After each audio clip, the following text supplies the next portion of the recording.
Halakan, naku.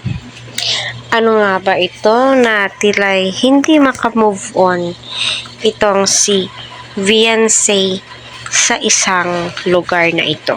So, yan po yung topic po natin. Bakit hindi nakakapag-move on si Beyonce? Although, di naman po na parang nasasagi na lamang po sa kanyang kaisipan. Kasi isa po siyang avid fan, ika nga po.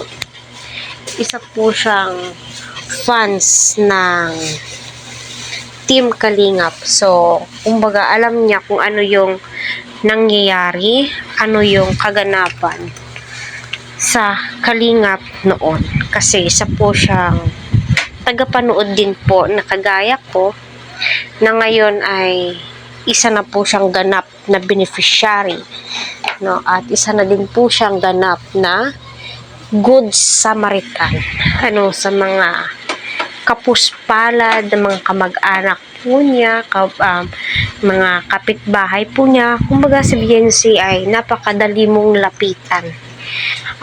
Siya yung tipong one call away, diba?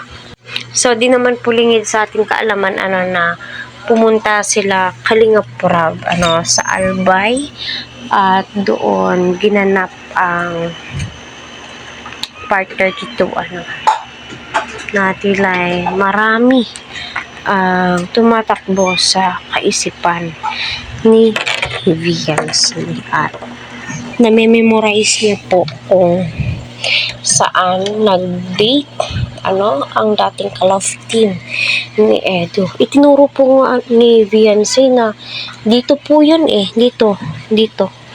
At saka sabi nga ni Edo, saan ha? Hindi ko nang maalala. Charot. Ngunit ipinapaalala po sa kanya ni Beyonce. So, wala naman pong masama doon.